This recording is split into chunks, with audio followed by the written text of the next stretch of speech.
Hey kids, welcome to your very last story of first grade.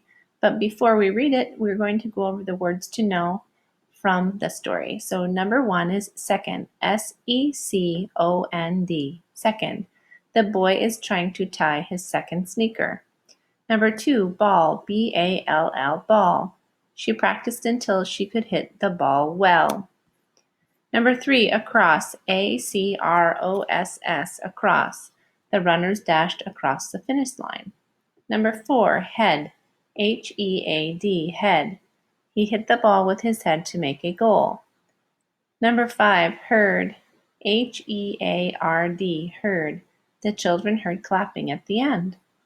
Number 6, large, L-A-R-G-E, large. It was not too hard to ride up a large hill. Number 7, cried, C-R-I-E-D, cried. We can do it, cried the team. Cried is also one of our spelling words this week.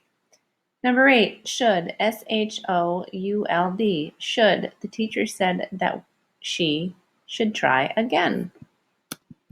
So keep these words in mind as we go to our story. The story that we're going to read today is a fantasy story, meaning it could never happen in real life. And as you read, look for events that could not really happen and animals who talk and act like people. The author for this new story that comes from Days with Frog and Toad is Arnold Lobel, and he writes all the Frog and Toad stories. This one is called The Kite from Days with Frog and Toad, and it goes like this. The Kite. Frog and Toad went out to fly a kite. They went to a large meadow where the wind was strong. Our kite will fly up and up, said Frog. It will fly all the way up to the top of the sky. Toad, said Frog, I will hold the ball of string, you hold the kite and run. Toad ran across the meadow. He ran as fast as his short legs could carry him. The kite went up in the air. It fell to the ground with a bump. Toad heard laughter. 3 robins were sitting in a bush. There they are. That kite will not fly, said the robins. You might as well give up. Toad ran back to Frog.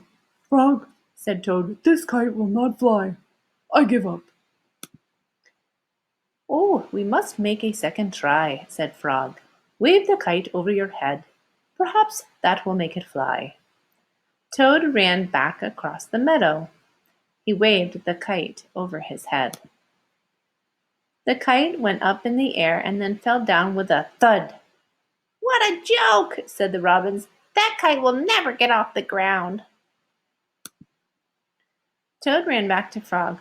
This kite is a joke, he said. It will never get off the ground.